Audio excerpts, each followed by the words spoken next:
circunstancias horribles. Pero mira, las circunstancias horribles son las cosas que vemos cuando quitamos los ojos de Dios.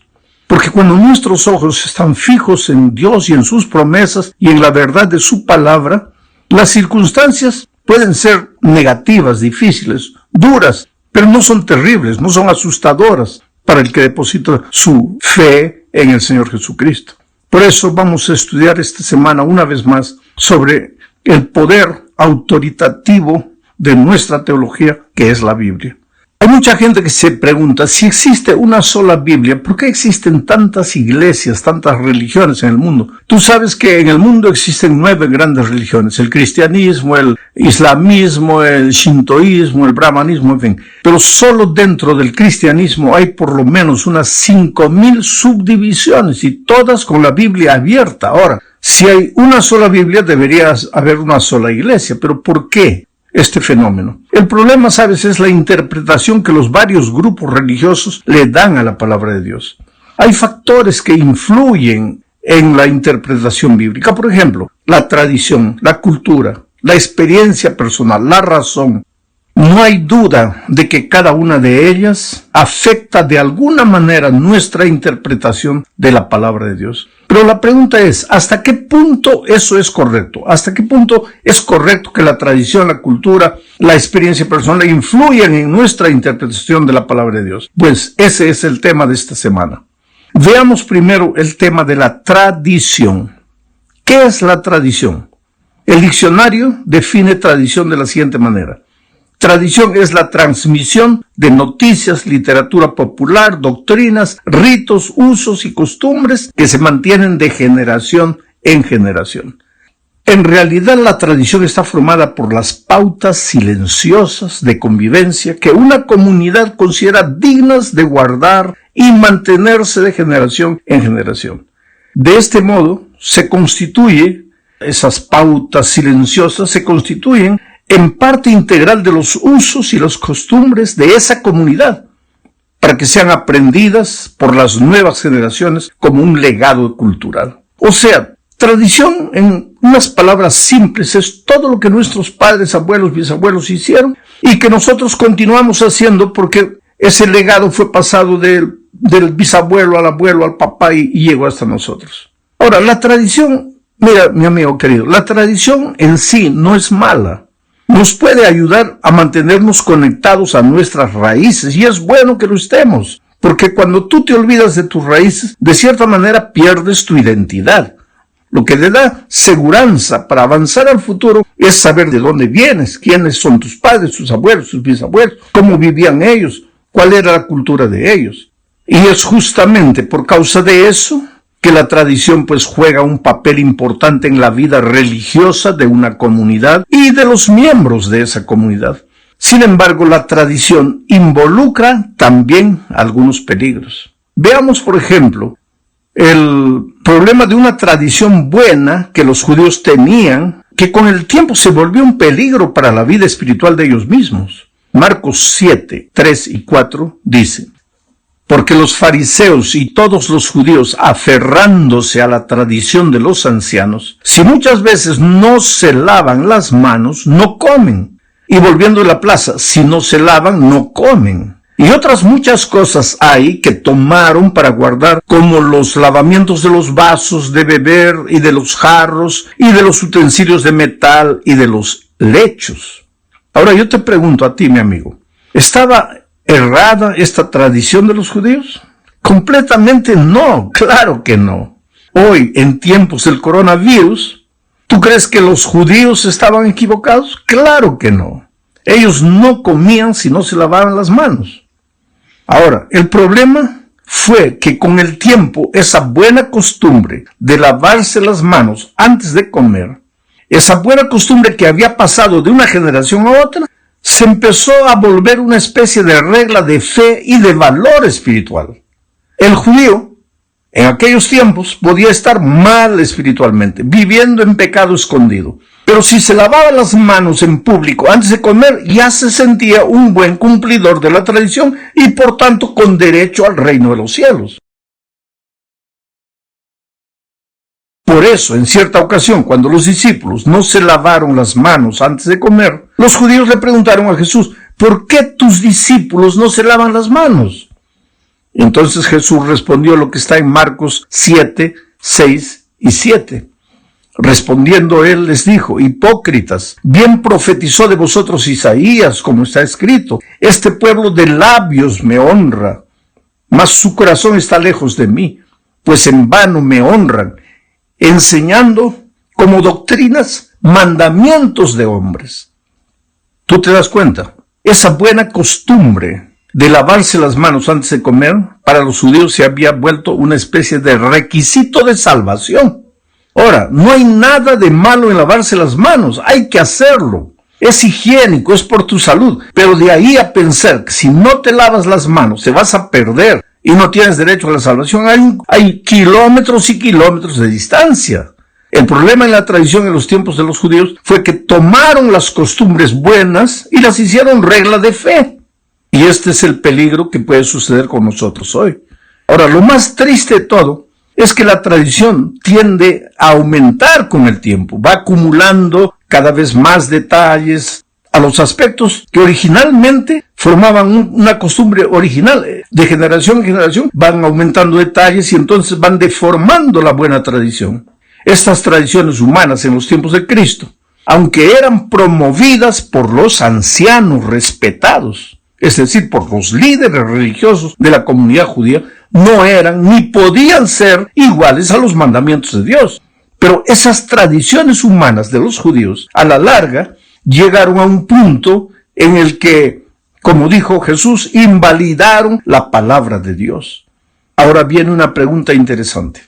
¿Cómo distinguimos nosotros entre la palabra de Dios y la tradición humana? ¿Por qué es tan importante que hagamos esta distinción? Bueno, la tradición generalmente es la suma de buenas costumbres del pasado que nuestros abuelos, bisabuelos hicieron, practicaron, que fueron pasando de una generación para otra, involucraban amor, cariño por nuestras raíces, pero esas costumbres no están basadas en la palabra de Dios, sino en las costumbres de los antepasados. Nuestra fidelidad, querido, no tiene que estar limitada a lo que hicieron nuestros abuelos y bisabuelos. Necesitamos ser leales al Dios vivo que ha revelado su palabra o su voluntad en la palabra escrita. Por lo tanto, la Biblia ejerce una autoridad que reemplaza a todas las tradiciones humanas. La Biblia está por encima y por sobre todas las tradiciones, incluso por encima de las tradiciones buenas. Hay que buscar, ¿tiene esta tradición origen en la palabra de Dios? ¿En qué parte de la palabra de Dios está basada esta buena costumbre que nuestros antepasados hacían? Te voy a hacer un ejemplo. Un día yo llegué a una iglesia, había un púlpito gigantesco, ¿sabe? Para mí gigantesco, ¿no? Un púlpito donde desde ese púlpito un hombre de 1,90 m, 2 metros podría predicar tranquilamente, porque el púlpito a él le daría un poquito arriba del ombligo. Pero a mí me cubría ese púlpito, porque yo tengo solamente 1,63 m. Entonces, ¿qué pasa? Yo pedí por favor que retirasen ese púlpito y colocasen otro. Y los hermanos ancianos de la iglesia, con todo cariño, con todo respeto, me dijeron, pastor, no podemos mover ese púlpito porque los pastores pioneros predicaban desde ese púlpito.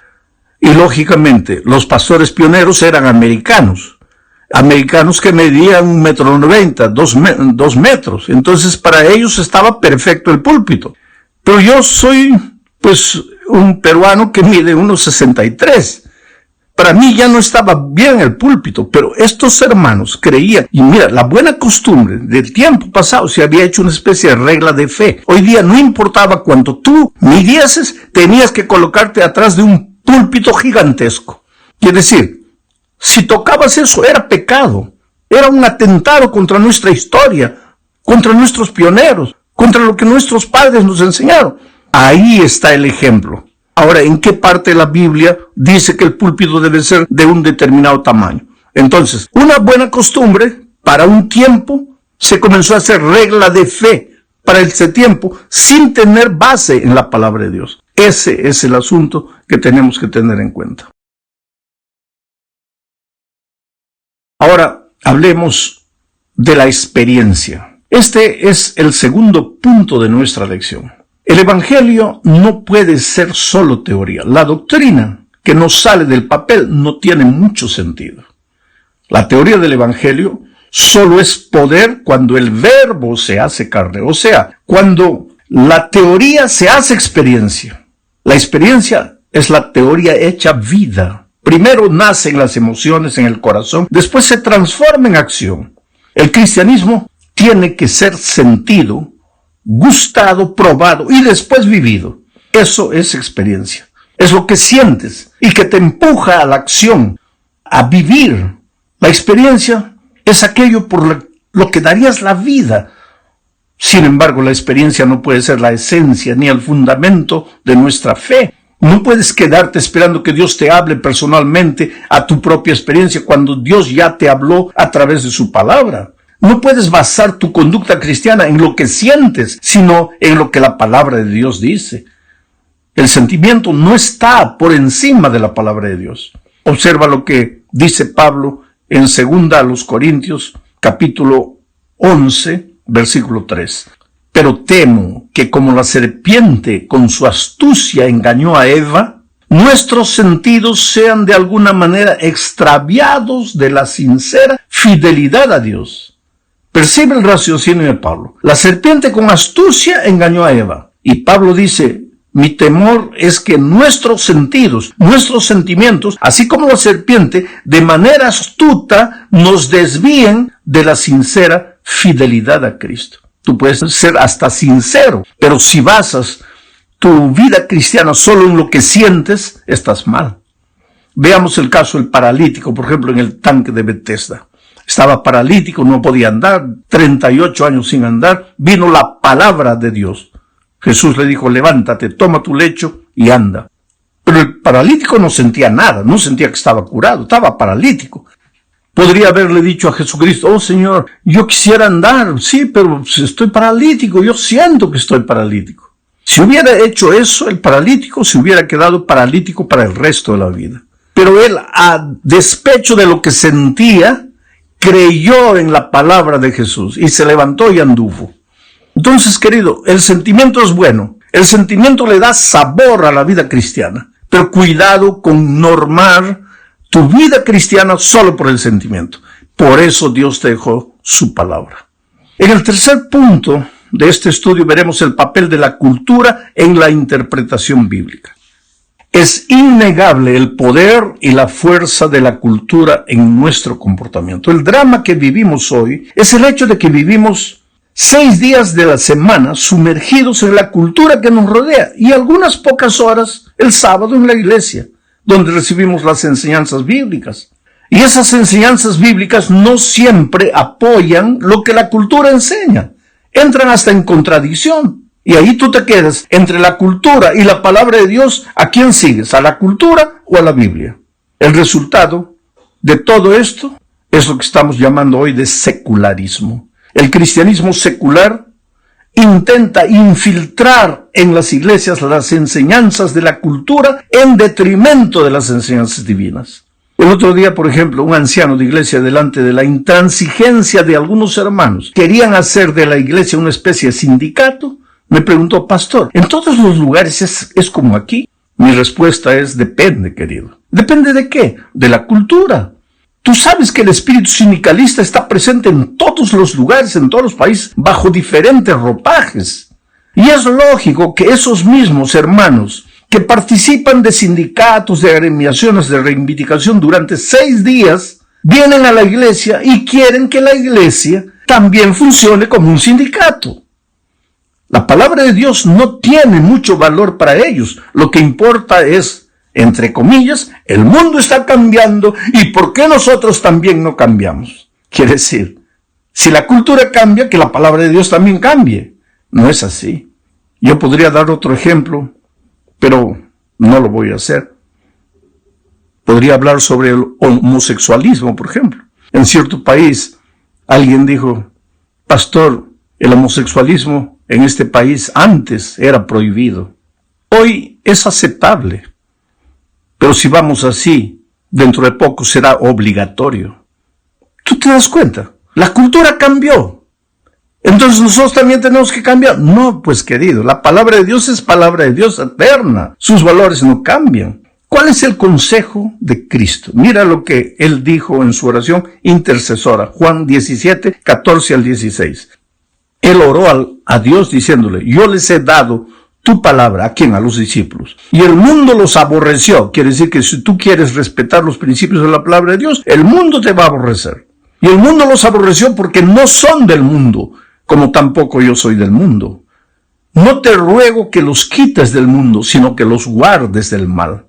No son del mundo, como tampoco yo soy del mundo. Oh, queridos, nosotros vivimos en este mundo, pero no somos de este mundo. Vivimos sumergidos en la cultura de este mundo, pero no podemos contagiarnos de la cultura de este mundo. Hay muchas cosas buenísimas en la cultura, pero también hay mucho veneno infiltrado, y tú tienes que tener la luz de la palabra de Dios para no dejarte arrastrar por la cultura. No podemos aislarnos del mundo. Tenemos que cumplir una misión en este mundo. Pero mira lo que la sierva de Dios escribió en Consejos para Mayordomía, página 306. Los seguidores de Cristo han de estar separados del mundo en sus principios e intereses, pero no deben aislarse del mundo. El Salvador trataba constantemente con los hombres, no para alentarlos en alguna cosa que no estuviese de acuerdo con la voluntad de Dios, sino para elevarlos y ennoblecerlos.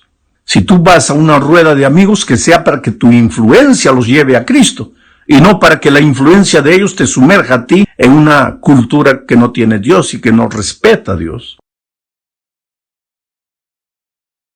Vamos al cuarto punto, se nos está yendo el tiempo. El papel de la razón y la interpretación bíblica. Leamos 2 Corintios capítulo 10, versículo 5. Derribando argumentos y toda altivez que se levanta contra el conocimiento de Dios, y llevando cautivo todo pensamiento a la obediencia a Cristo. Pablo aquí enfatiza la razón, el pensamiento. Dios nos ha dado la capacidad de pensar, querido, nos ha dado la capacidad de razonar. Cada actividad humana, cada argumento teológico supone nuestra capacidad de pensar y sacar conclusiones. Nosotros no respaldamos como iglesia una fe irracional. Sin embargo, a partir de la Revolución Francesa, la humanidad cambió. La razón humana asumió un papel nuevo y dominante en la humanidad. En la Francia del siglo XVIII, un grupo extremista propuso abolir el culto a Dios y sustituirlo por el culto a la razón. Se llegó a celebrar un culto a la razón en la Catedral de Notre Dame, en París, en la cual una hermosa actriz desempeñó el papel de la diosa razón. La historia nos cuenta también que Francia desató una guerra terrible con el fin de destruir al pueblo de Dios y a su palabra. En 1793, la Asamblea Revolucionaria promulgó una ley prohibiendo la lectura de la Biblia y se dio la orden de que se llevaran a la plaza pública todos los ejemplares de la Biblia, la palabra de Dios.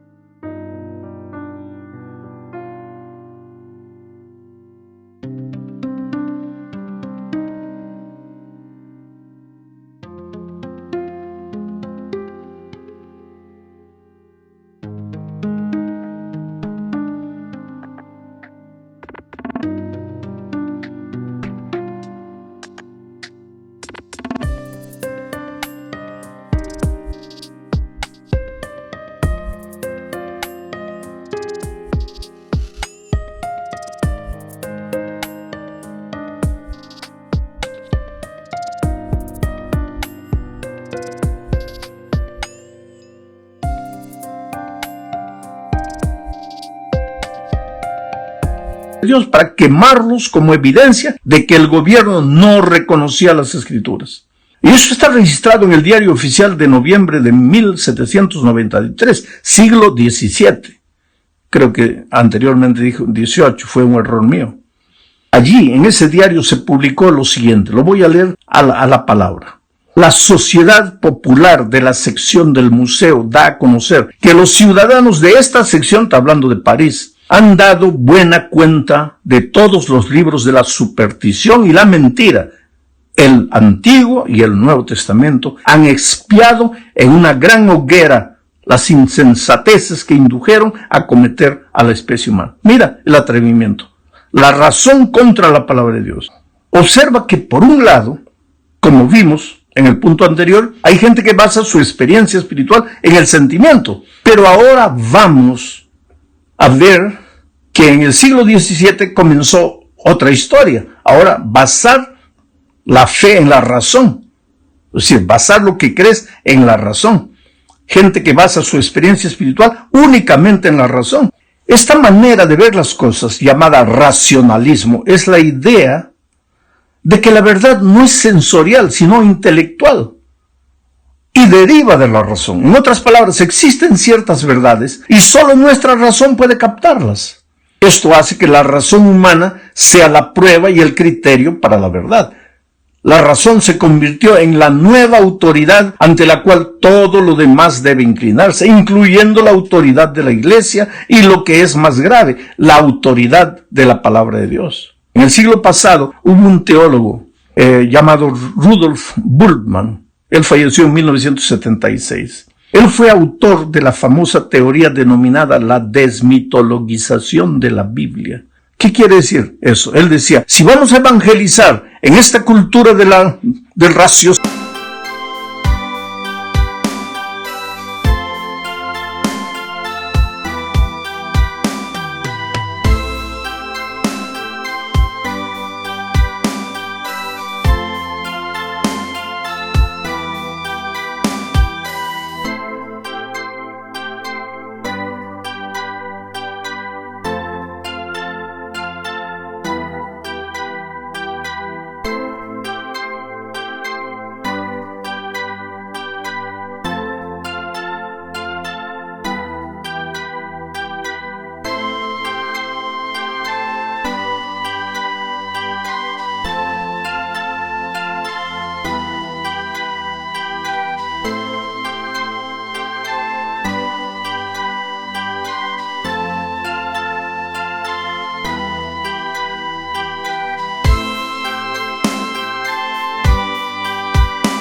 a las personas tenemos que sacar de la Biblia todo lo que va contra la razón, todo lo que parece mito, todo lo que parece historia para niños, los milagros, que Moisés abrió el mar rojo, que Jesús anduvo por encima del agua. No, hay que sacar eso, porque con eso, ¿cómo vamos a evangelizar a gente que es culta, que es intelectual, que raciocina? Y mira que este era un teólogo. Ahora, queridos, si nosotros le sacamos a la Biblia todo lo que no entra en la razón, pues no te va a quedar nada. Porque la Biblia no es un libro solo para raciocinar. Es un libro para creer, para tener fe, para ejercitar la fe. No la fe en los hombres, no la fe en conceptos humanos, sino la fe en un Dios todopoderoso que nunca falla. Llegamos al fin de este estudio hablando de la autoridad de la Biblia. La Biblia es un libro absoluto porque es la palabra de un Dios absoluto. Ahora, esto ya viene contra la cultura relativista en la que vivimos, porque hoy día dice, no, la verdad es relativa, cada uno tiene su verdad. Pero la palabra de Dios dice, no, Dios es absoluto, su palabra es absoluta y cada uno no tiene su verdad, solo existe una verdad. Jesucristo dijo, yo soy el camino, la verdad y la vida. Entonces nuestra fe tiene que estar documentada únicamente en la palabra de Dios. Podemos sacar buenas cosas de la razón, de la experiencia, buenas cosas de la tradición, pero nada sustituye a lo que la palabra de Dios